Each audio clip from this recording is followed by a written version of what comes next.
भोपाल 3 दिसंबर 1984 को आधी रात चीख पुकार मचने लगी। लोग इधर उधर भाग रहे थे, आंखें जल रही थी और लोग खांस रहे थे। सांस लेने तक दूभर हो गया था। समझ नहीं आ रहा था हो क्या रहा है। ऐसा लग रहा था जैसे मानो किसी ने मिर्ची के गोदाम में आग लगा दी हो। लेकिन ये गंध बहुत तेज होती जा रही थी और भोपाल के रेलवे जंक्शन पर रात के करीब 12 बजे के बाद रेलवे स्टेशन सुपरिटेंडेंट भुर्बे और डिप्टी सुपरिटेंडेंट गुलाम दस्तगीर अपनी ड्यूटी कर रहे थे। लगभग 1 बजे के बाद Gorakhpur to Bombay express Bhopal station पर पहुंचती है, जिससे दस्तगीर को अपने केबिन से बाहर आना पड़ता है। अचानक उनकी आंखों में जलन और गले में खराश का अनुभव होता है और वह चिंतित होकर अपने सीनियर को ढूंढने लगते हैं इस बारे में सूचित करने के लिए, लेकिन वह कहीं नहीं दिखाई देते हैं। कुछ देर बाद भुर्बे को एक जगह पड़ा हुआ पाया। दस्तगीर ने उनकी सांसें चेक करने की कोशिश की तो उन्हें एहसास हुआ कि भुर्बे की मृत्यु हो चुकी है।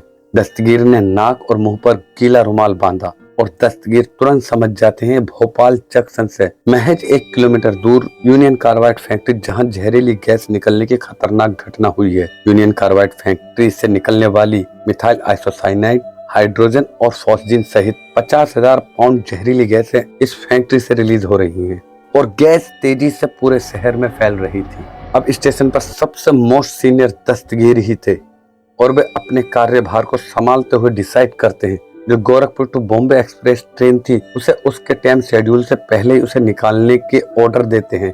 ट्रेन की खिड़कियां बंद थी। दस्तगीर बिल्कुल भी नहीं चाहते थे कि किसी भी यात्री को कोई भी नुकसान हो। यात्रियों की सुरक्षा को ध्यान में रखते हुए दस्तगीर ने प्रोटोकॉल को तोड़ा और ट्रेन को महज 20 मिनट पहले ही निकालने के लिए स्टेशन के कर्मचारियों को रास्ता साफ करने का आदेश दिया और इस प्रोटोकॉल को तोड़ने की सारी जिम्मेदारी अपने ऊपर ले ली। और जिनके पास गाड़ी नहीं वह स्टेशन की तरफ दौड़ने लगे अपनी जान बचाने के लिए। और वह स्टेशन की तरफ दौड़ रहे थे क्योंकि उनके पास कोई साधन नहीं था। समझ नहीं आ रहा था। धीरे धीरे स्टेशन पर भीड़ जमा हो रही थी।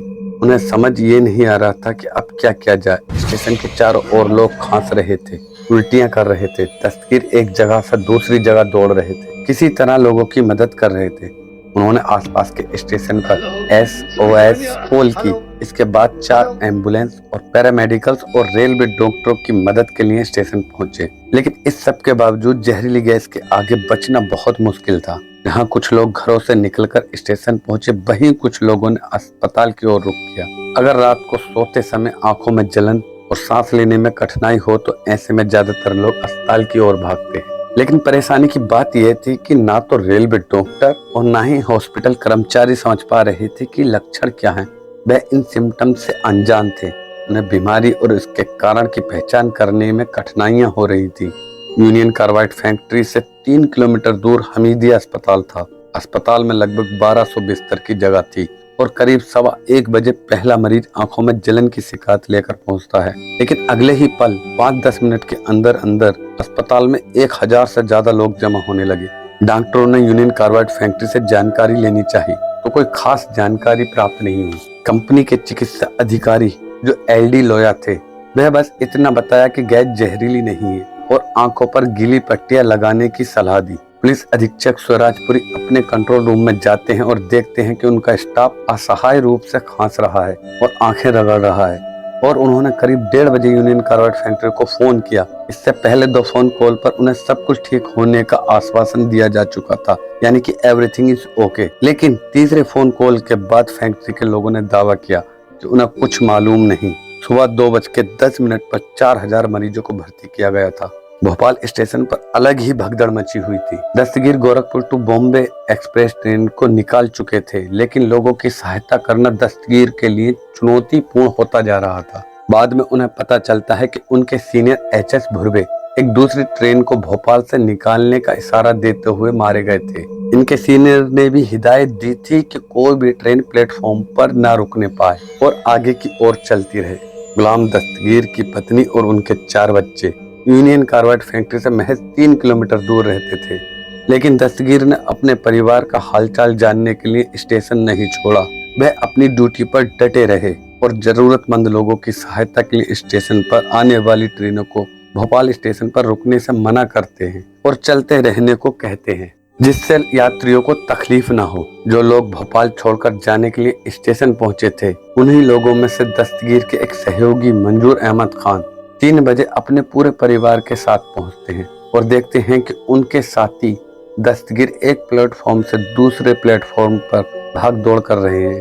अपने परिवार की बिना सुरक्षा और चिंता के निस्वार्थ भाव से लोगों की सहायता करते हैं। उस भयानक रात में गुलाम दस्तगीर एक गुमनाम सुपर हीरो की तरह जहरीली गैस से जूझते रहे, लोगों की मदद करते रहे। एक और स्टेशन और दूसरी तरफ अस्पतालों में डॉक्टर लोगों की जान बचाने के लिए हर मुमकिन प्रयास कर रहे थे।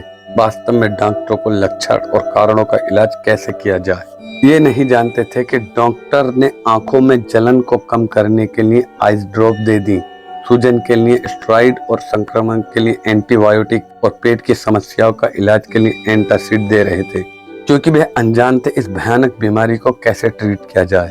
असल में इलाज तभी मुमकिन है जब पता चले कि ये गैस है क्या। रियल सॉल्यूशन गैस की पहचान पर निर्भर था, चाहे वो MIC हो या फॉस्जीन हो या हाइड्रोजन साइनाइड जैसी कोई भी अन्य गैस हो। पहले डॉक्टरों ने सोचा कि शायद ये फॉस्जीन पॉइजनिंग गैस हो, क्योंकि 3 साल पहले यूनियन कार्बाइड फैक्ट्री से 3 साल पहले इसी तरह की घटना हुई थी। 3 दिसंबर 1981 में अशरफ मोहम्मद खान की मौत हो गई थी फॉस्जीन के लीक होने की वजह से, लेकिन कंपनी में लापरवाही करते हुए कहा कि सिर्फ आंखों पर गीली पट्टी बांधना ही काफी होगा।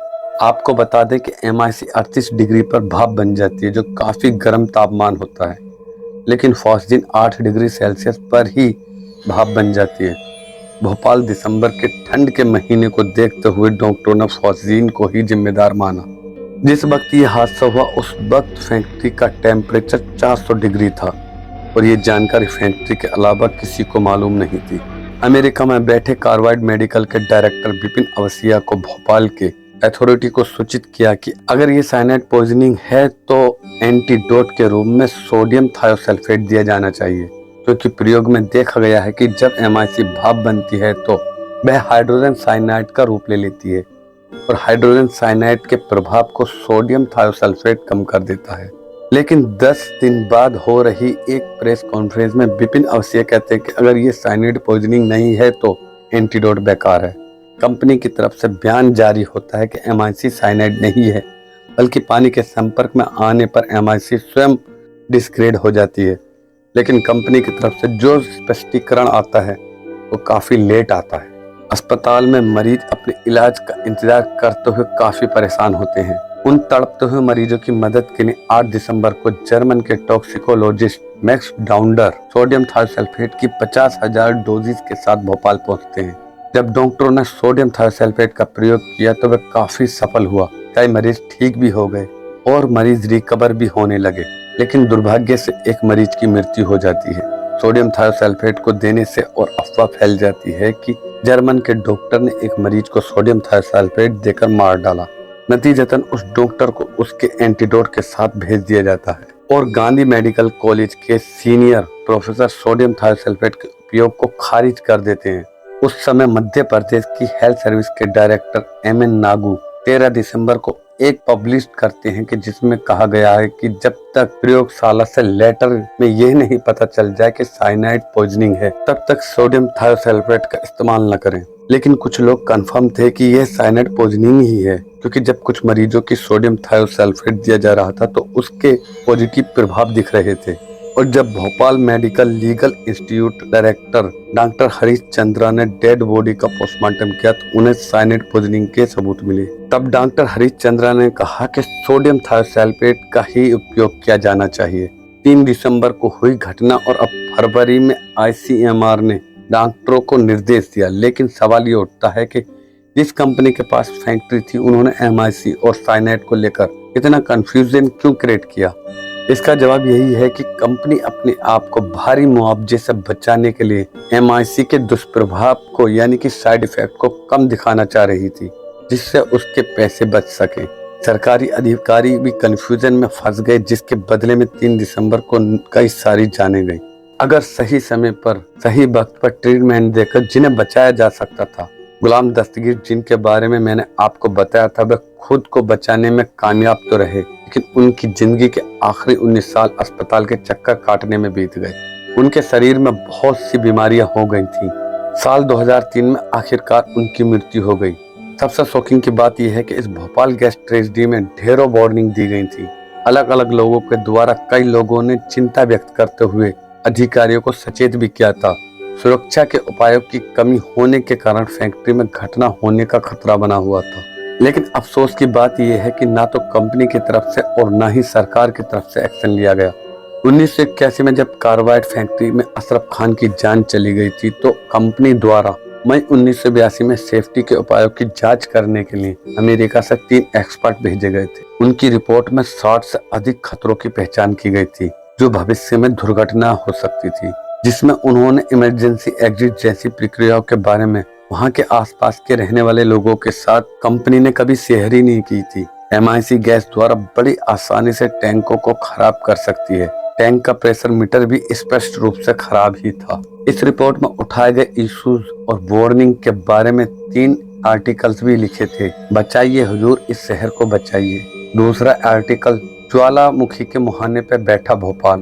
और तीसरा आर्टिकल और ना समझोगे तो आखिर मिट ही जाओगे। और ये तीनों आर्टिकल 2 हफ्तों में राजकुमार केसवानी के द्वारा एक लोकल न्यूज़पेपर में छापे गए थे। जर्नलिस्ट केसवानी के आखिरी आर्टिकल भोपाल प्लांट पर 16 जून 1984 को नेशनल न्यूज़पेपर जनसत्ता में छपा था, जिसमें लिखा था कि भोपाल में कभी भी डिजास्टर हो सकता है। इससे आपको अहमियत पता चल जानी चाहिए थी कि देश में आजाद और इंडिपेंडेंट मीडिया की कितनी जरूरत है। सच तो यह है कि केसवानी ने न कोई एक्स्ट्रा ऑर्डिनरी काम किया, बल्कि उन्होंने अपने काम को समझदारी से और ईमानदारी से किया। यही वजह है कि वो एक गुमनाम हीरो बनकर उभरे। वो अपने एक और आर्टिकल में एक और बड़ा खुलासा करते हुए कहते हैं, साल 1975 में भोपाल म्युनिसिपल कॉरपोरेशन को MN बुच नाम के एक हाईली रिस्पेक्टेड व्यक्ति जो ब्यूरो चला रहे थे, जिन्होंने कार्बाइड को भोपाल से निकालने का नोटिस दिया था, इसके जवाब में उनका ट्रांसफर ही करा दिया गया।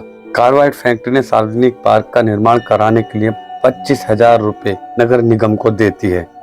राजकुमार केसवानी का तात्पर्य इस बात से था कि सरकार में बैठे कुछ लोगों की कंपनी के साथ मिली जुली भगत थी, ताकि सफलतापूर्वक वो अपनी फैक्ट्री को चालू रख सके। ऐसे ही खुलासे यश राज बैनर में बनी एक web series the railway man में दिखाए गए हैं, जिसमें आप नेटफ्लिक्स पर जाकर देख सकते हैं।